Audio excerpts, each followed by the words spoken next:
What's up, YouTube? Your boy back once again with another sport topic. First I want to send a shout out to my boy Ed Honcho and Soft Sports and everybody that be participating in the roundtables every Sunday, the Texan Tubas. And I was on this past Sunday, had a good roundtable. This is my first video since that roundtable. They did another one recapping the Columbine Monday, and I didn't get a chance. I was busy, had to do some stuff. I didn't get a chance to hop on that one. And I really wish I got a chance to hop on that one because after I rewatched it, they talked about some stuff that I really wanted to get on there. So I'm going to just talk about it first a little bit. The whole Bob McNair comments have resurfaced and showed their ugly head again. The Texans have tried to dispute it. There was an article in the Chronicle that came out this past weekend, I'm not mistaken, saying that Bob McNair has basically told gangs to take people off the free agents. That he don't want no free agents that have kneeled or knelt or whatever phrase they want to use. And Ed Hunter brought up a good point, saying that he thought, this after time it would die over. When the comments first initially happened, all that's going to affect free agency. And then after time, time heals all wounds, and people forget about it, and it wouldn't even be a factor no more. This is my thing about it the whole time. It really didn't matter because at the end of the day, money talks and bullshit walks. Now I know some people have, they don't care how much amount of money you throw them, they're not going to accept. If you're not accepting of me, I'm not, or my cause, I'm not gonna mess with you. But I thought, as long as they out paying the next person, they still pretty much get any other free agent they want. Because Dwayne Brown didn't like the whole Obama thing with Bob McNair coming and telling them, I know y'all happy, but we not happy. All the other bull stuff that he said that was just stupid and idiotic. And Dwayne Brown still took a contract extension out of his own mouth. He said he wanted to remain Houston Texans last year. He wanted another contract extension. So money talks and bull walks. And I'm like, okay, as long as they're paying. But now that he's wanted to take people off the board himself, it's back to what I said during the season, when the whole Kaepernick thing was going on, that he doesn't want to win. And if you have this political stance, that you got that political stance, go right ahead. That's your prerogative. But don't stronghold your team and your fan base because you want to hold a political statement. Because you want to be on this side of the political thing with the whole kneeling, because it's not for the national anthem. I don't know how many times we gotta tell y'all this. It's like me telling this wall back here to turn green. No matter how many times I tell this wall to turn green, it's gonna stay this color. It's not gonna change. It's a wall. It's not gonna change colors. How many times we have to keep telling y'all people that the kneeling has nothing to do with the national anthem. They're not protesting the words in the national anthem. They're not protesting the way it's being sung. They're not protesting that the flag is blowing this way instead of blowing that way. They're not protesting none of that. That's not the protest. They are protesting racial and social injustice of police and unarmed minorities, majority black men, some black women, but majority unarmed black men and black women are getting killed for no reasons, for crimes that most people just go to jail for. We're not gonna get into that, but Trayvon Martin, even though it wasn't a cop, but the Trayvon Martin, the guy that was selling CDs and the guys that were selling cigarettes. Okay, yeah, you can say it's legal, but none of those crimes are death. No, they don't get sentenced to death. They'll get time in jail. They don't get death. So for them to get killed is just stupid. It's just idiotic, and this should not be that way. But yet, this is the type of country that we live in, and that's the only thing they're doing it. And you want to say there's a time and place for that? LeBron James is one of the most noticed athletes out there, right there. You know who LeBron James is when you see LeBron James. LeBron James and Dwayne Wade and Melo. Austin, I forgot it was somebody else too. All stood up at the ESPYs and made the announcement. What happened? That they talked about the racial injustice. What they do? It was played on SportsCenter for like the next day after they talked about it, and then after that, poof, it went away. But Kaepernick kneeling, they still talking about that. A year and change later, 2 years later, they're still talking about that. That's the reason why Kaepernick kneeled, because he knew this right here was going to raise attention. Because you just say it, we talk about that day, but then it gets sent off. That's the reason why he chose to kneel during the national anthem. And kneeling is actually showing a sign of respect. It's not like he's sitting down, because that's what he did at first, and then he talked over with some people from the military. He like, yeah, you know what? That dude seemed a little bit disrespectful. Let me take a kneel. Because when has ever taking a kneel ever symbolize disrespect? Because when people who are religious, when you pray, what you do? You kneel when you pray. When you propose to your woman, what you do? You get on one knee. Kneeling has always been showing a sign of respect. How now all of a sudden now is disrespectful? Don't know. But back to about this whole football situation. But then this is the guy that you guys want to give a award to for a humanitarian thing in Houston. What has he done for the city of Houston besides bring football? And if I'm sorry, I'm not mistaken. Yeah, he brought football back to Houston, but it wasn't like football was out of Houston for 10 years. With the Oilers left with 96, and he was awarded the team in 2000. So, and then they had to build the stadium and stuff, and the team came in 2002. So what, like 6 years the team was out of football, but you knew your team, you knew your city was getting a football team in the year 2000, 99. I think it was the end of 99, beginning of 2000, somewhere in that ball frame. So really, you was really without football. Games played, you was out football for 6 years, but really, you was really out football for 4 years. I mean, that's like somebody going to LA right now, going to San Diego right now and making a team. Oh, they brought football back to San Diego. Like San Diego only been without a football team for 2 years, a year. Like this ain't like, it's not like they've been out of football for 15, 20 plus years, and you finally bringing football back. Come on now, come on. And then just think about the product that he gets. He passes up player after player after player after player after player to find off-field questions. None of these things even be concrete. It be off-the-field questions. It's not nobody didn't rape somebody. They didn't rape somebody. They out here knocking people over. They out here beating on women. They doing stupid shit like that. Okay, yeah, cool. Take them off the board. But just some character questions. That we have questions. You decide not to pick up. And then like the whole, and I do believe that Rick Smith at best is a mediocre GM. I think he's mediocre. I've always said I really didn't care about Rick Smith keeping the job or getting fired, because I can't judge GMs. I don't know who's going to make a GM. I don't know. I can't tell. I don't know who's a good GM, who's not, who's a good GM and a bad GM, unless they are a GM. If they a scout, I don't know if they're a good GM or not. Assistant GM, I don't know if they have potential to be a good GM. I could hope they are, but I really don't know. I can't judge GMs until they become a GM and I can see their track record. And I've seen Rick Smith's track record. First round, he does the damn thing. Undrafted free agents, does the damn thing.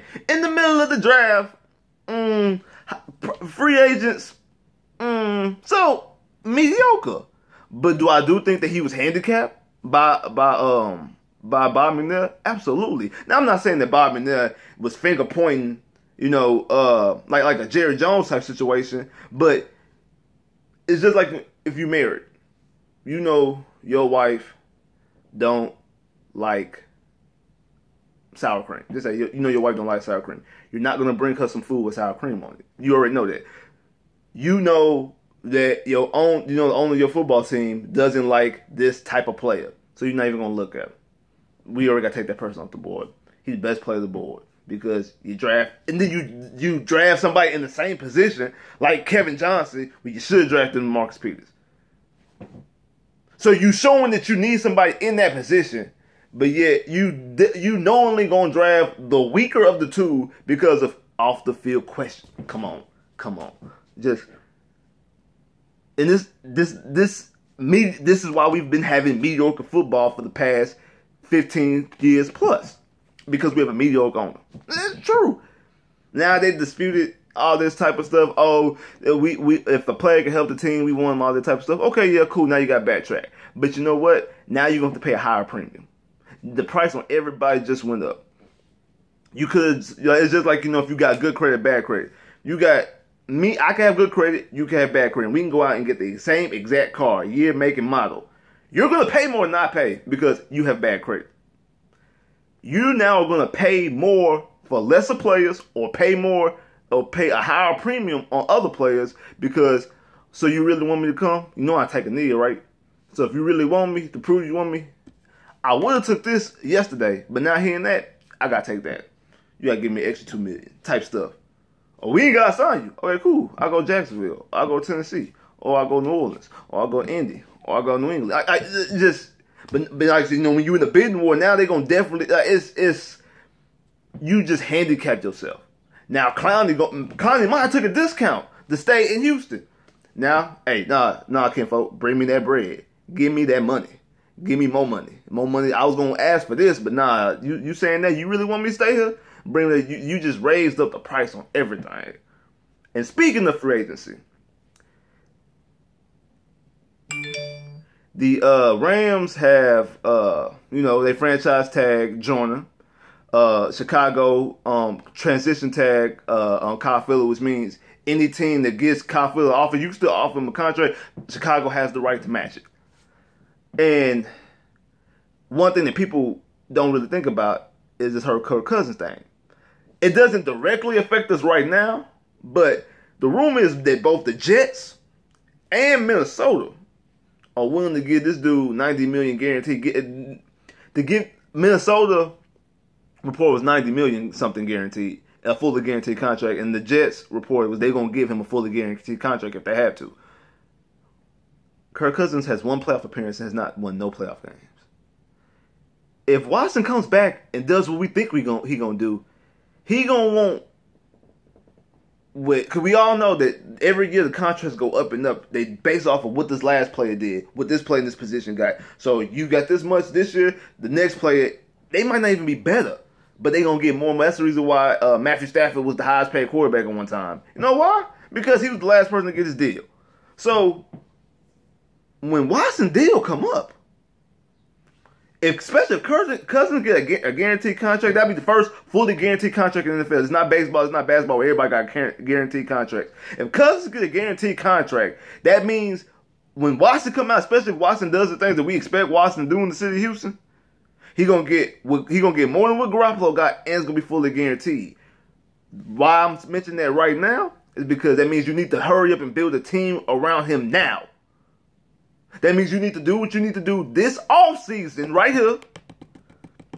This offseason and get the free agents that you need to get the draft picks that you need to have, draft the players that you need to draft, because eventually, when 4 years from now, when you gotta give Watson the deal, you gonna have to come off that bread. And you might have to have a fully guaranteed contract. That's what I'm talking about. That's why that stuff affects you now. So you need to go out there and now you need to go out there and try to get your Butlers, your Tremaine Johnsons, your EJ Gaines, your I forgot what the left tackle from New England. The people are talking about we getting the Jimmy Grahams, whoever it is. You gotta go out and do what you gotta do this offseason. Get these people in this stadium in these jerseys right now, because you gonna have to come off some bread. We got the salary cap space today.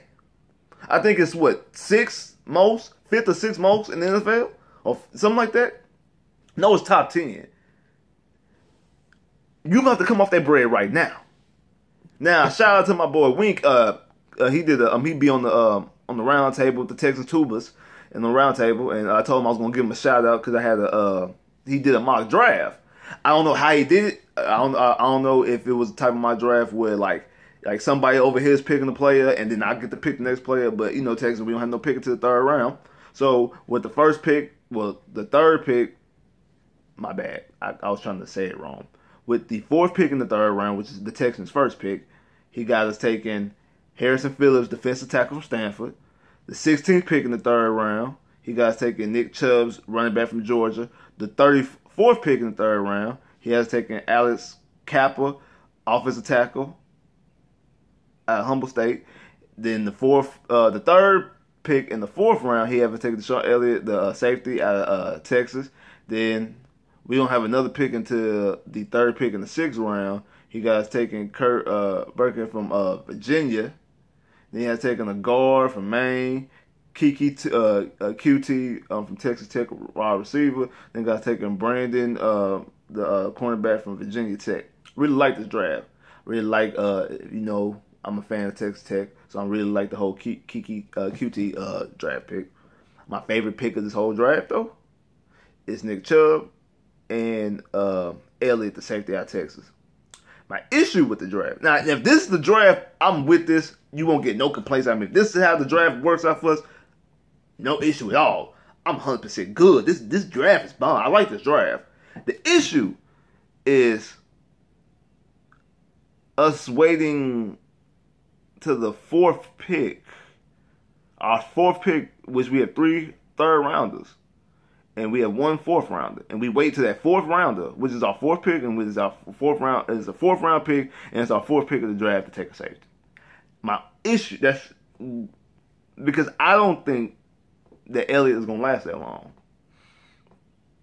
I actually have no issue with taking a safety that late. I can see this like take. I just don't think that Elliott. If you want Elliott specifically, I think you're gonna have to take Elliott with one of those. And same thing with Nick Chubb. You gonna have to take Elliott and Chubb to me in the top 3 picks. He's gonna those both of them have to be taken in the 3rd round. Because I think Chubb might be gone by that 16th pick in the 3rd round. To be honest with you, but you know running backs do last long. That running backs do last long. And what this tells me, if this will happen, what this tells me is one, for us to wait to the 4th round to take a safety, which means they did what I feel that they should do. They take 2 corners via free agency, and they move Kareem to safety. So safety is not a huge need. It's a need. It's not a strong need. And then you taking Chubb, even though it's a 3rd round pick, it's your 2nd pick of the 3rd round, and you taking that before you take an offensive lineman, which shows me, one, it means you must get an offensive lineman via free agency, for one. And 2, this is kind of a 2-parter. A, you are not fully confident in the health, in the Achilles of Deontay Foreman. And then 2, you don't feel that Lamar Miller is still going to be a Texan after the season, which I kind of feel they felt that way anyway by drafting Deontay Foreman. I felt that the draft pick of Deontay Foreman was like, we need to do something at this running back position. That's how I felt. And I feel that if you take another running back early, especially because of the position. Now, if you had 1st and 2nd round picks, so basically you're taking him with your 4th pick in the draft, that's a little bit different. But by him being your 2nd pick that you're going to be drafting with, unless you move up, something might happen, you might move up in the draft. Because Dale talks about us moving up in the draft. If you do that, that really shows me that you don't have, like I said, one of these things, or both of these things to be true. You might have health concerns with Deontay Foreman, because it is Achilles. Even though he said that he's ahead of schedule, they always say that about people. Everybody's always ahead of schedule. Only person who's not ahead of schedule is Andrew Luck. He's the only player that gets hurt that's never ahead of schedule. Everybody else is always ahead of schedule. Watt ahead of schedule and then got hurt. Like, everybody's always ahead of schedule. But that must mean, and I'm not trying to turn this to a Lamar Miller bad segment, but that shows me that maybe you don't feel Lamar Miller is Lamar Miller. Well, at least, and that's the conversation we always use, he's not used properly. I agree. Part of the reason why he's not used properly, because he shouldn't be a guy who gets the ball that many times. He's a guy who you need to get the ball on the outside to. He needs to get worked outside, zones and all type of stuff, but he doesn't need to get the ball 20 to 25 carries a game. Or 20 to 25 touches a game. He should get between 10 and 15 touches a game. Max 15 touches. And that's catches and runs. So you tell me 5 catches, 10 rushes, something like that is what he's supposed to. That's the type of back he is. He's a feature back. He's not every down back. He's not a guy. He's not a lunch pail guy. He's not a guy that you definitely put the ball in the hand. I think Chubbs is. I think Deontay Foreman could and would be. I don't know about the injury because it's an Achilles. If it was an ACL, an MCL, a shoulder, a hamstring, I'd be all right, cool. He's going to come back and bounce back. The Achilles, I really don't know nobody from an Achilles bouncing back and becoming a Hall of Famer. I really don't. If you know, comment and let me know. I can't think of nobody right off the top of my head. This video has actually lasted a little bit longer than what I thought it was going to be because mostly I was ranting about Bob McNair in those comments and just makes you hate your Texas fan, don't it? We wait all these years to get a quarterback. We finally get a quarterback. He gets hurt. But we still have the future ahead of us. And this guy, Bob McNair. Like, said that wrong. Like, share, subscribe. If you haven't commented below, if you haven't clicked that bell to get more videos, I holla.